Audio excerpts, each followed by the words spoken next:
a minha geração tá ficando mais frágil, mais moralista e criando problema onde não existe, por exemplo, o termo, as palavras neutras, sei lá, todes, ile, ou o poliamor e o desapego. O que está acontecendo com a minha geração? O que você acha que está acontecendo com a gente?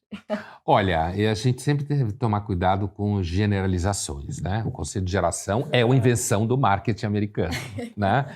Com a história do baby boomers e não sei o quê, identificação de segmentação de consumo, objeto aspiracional, não sei o quê, e acabou virando o conceito da psicologia, da sociologia, mas nasceu no marketing. Então a gente deve lembrar que nasceu com a preocupação de você identificar grupos por idade e perfis de consumo, né? Para, inclusive, identificar como que você poderia oferecer um produto para alguém que quer e não sabe o que quer, mas daqui 2 anos vai ter o produto, né? Que era a função do marqueteiro alguns anos atrás. Hoje não é mais isso, porque 2 anos já aconteceu o mundo todo em 2 anos, né? Eu lembro disso para dizer que o conceito de geração está muito ligado a práticas de consumo. E a sua geração, a minha, ou sei lá, de quem for, também, né? E hoje não é à toa que o conceito de geração está muito associado ao consumo de redes sociais, celulares e toda essa história aí, como a gente sabe. Eu acho essa história de gêneros neutros especialmente idiota, né? Não levo a sério, né? Não no sentido de que uma pessoa não possa ela nasceu anatomicamente com o corpo de um sexo e ela se sente de outro, ela vai viver de outro jeito. E alguém que tem uma visão de um mundo liberal jamais pode ser contra isso, certo? A pessoa pode viver do jeito que ela quiser. Não disse nada. Né? A pessoa pode viver do jeito que ela quiser, né? Agora, outra coisa é você pegar e torcer toda uma linguagem, em transformar isso numa questão e começar, por exemplo, eu escrevi uma coluna, sei lá, no ano passado, meados do ano passado, ou no segundo semestre, não lembro mais, em que eu discutia esse tema de novo, né? Há muitos anos atrás eu escrevi uma que era vadias com A e vadias com arroba. E eu dizia que as vadias com A eram verdadeiras vadias, e as vadias com arroba eram puritanas, né? Porque teve uma época que era arroba. Eu lembro que era arroba, depois foi para X. Então, agora está no E, queridas alunas. Eu acho isso tudo muito idiota. É essa a câmera? Qualquer uma.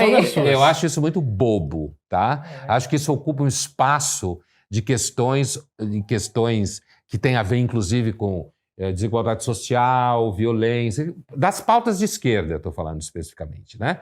Ou questões como o fato que todo mundo vira mercadoria, o marketing narrando a vida, que é um escândalo. E você acaba não discutindo isso, entrando num debate sobre nome. Assim, se você tem um aluno que se identifica com outro sexo, com outro gênero e muda o nome dele, use o nome que ele quer que use. Né? Também não acho que vale a pena entrar num corpo a corpo e dizer, não, você tem que se chamar X e não Y. Tá? Agora, quando se pergunta o que acontece com a sua geração, assim, olha, tem muita literatura específica de sociólogo, psicólogo, infelizmente em português muito pouca coisa ainda, analisando esse fenômeno geracional, né, em universidades e escolas. E eu dou aula de graduação há quase 25 anos. Então, eu tenho uma experiência de chão de sala de aula, como a gente fala. E não há dúvida que os alunos, muitos alunos, é claro que não é generalizado, hoje tem muito mais dificuldade com prova oral do que tinha antes. Muito mais ansioso, né? Estou dando um exemplo que eu conheço, né? Mais ansioso, tem mais dificuldade de enfrentar, você tem uma psicologização grande, o culto da vulnerabilidade, que já vem sendo descrito, no mínimo, desde 1979, em literatura especializada, então não é a sua geração, certo? O crescimento da vulnerabilidade como culto, né, nas pessoas, a ideia de que a criança é um ser extremamente frágil, né? Os pais helicópteros, como os americanos falam, ficam hovering em cima dos filhos, né? Superprotetores. Isso é um fenômeno que é crescente. Então, você tem produzido jovens que não conseguem lidar com contradições. Então, para você discutir temas agudos hoje em sala de aula, é um risco. É um risco porque, primeiro, isso Uma coisa muito interessante de lembrar é o seguinte: hoje não é só o professor ou a professora, ou seja lá quem estiver falando num ambiente em que tem uma pessoa transmitindo conteúdo, mesmo que não seja universidade ou escola. O risco hoje não é só de quem está emitindo o conteúdo, o risco é dos alunos que estão lá dentro. Porque você nunca sabe quem está gravando. Então, os alunos têm medo dos próprios colegas. Eu já tive em sala de aula situação de colega que gravou fala de colega e deu pau nisso daí. Certo? Nossa. Do que a colega estava falando, não eu. Né? Então, assim, então você tem hoje uma situação em que as pessoas têm muito medo. E o jovem tem vocação a ser rígido por natureza. É o contrário do que o marketing fala. Tem pouca experiência de vida.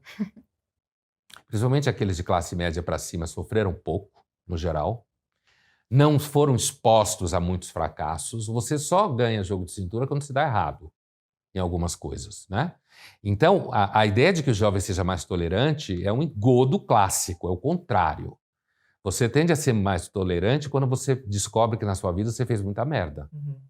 Você meteu os pés pela mão, sacaneou muita gente, achando que não estava sacaneando, esse é o mais legal, né? Então, assim, eu acho que tem o jovem, ele acabou virando um produto desde os anos 60, portanto não é a geração de vocês, a minha já foi um produto, foi virando um produto, né?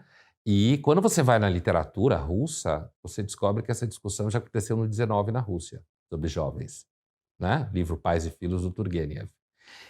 Porque o jovem nasceu com a modernidade.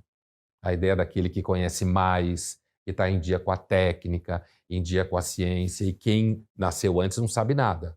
Então esse processo se repete. Isso que a tua geração faz hoje, a minha geração já fazia em relação à anterior, só que está ficando pior. Está ficando pior, cada vez pior, que tem a ver com o avanço do capitalismo e do marketing. Está ficando pior. E esse pior chega, inclusive, no fato do poliamor que você diz, por exemplo. O poliamor nada mais é do que um discurso muito antigo de alguém que gosta de pegar muitas pessoas. Né?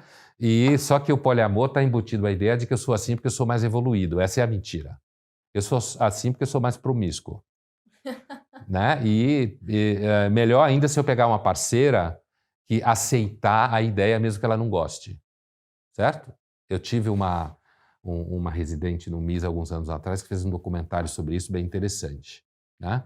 E eu lembro de um casal especificamente, que era um casal gay de meninos, e claramente um era a favor do poliamor e o outro não. E o outro estava claramente numa situação um pouco delicada e difícil. Então, eu não acredito no discurso poliamorista. Eu acredito que tem pessoas que podem ter relações abertas. Sempre teve. As pessoas eram, inclusive, muito mais promíscuas no passado do que hoje em dia. Hoje em dia se fala mais. Certo? Se vende mais aí, se vende tá aí mais. o marketing. O poliamor, eu acho que é um discurso... O falso do poliamor é querer embutir a ideia de que você é evoluído, por isso você é poliamorista. Que é típico de uma falsidade muito comum hoje. Todo mundo se acha evoluído. Queria voltar um pouco mais para uma coisa pessoal, assim, que é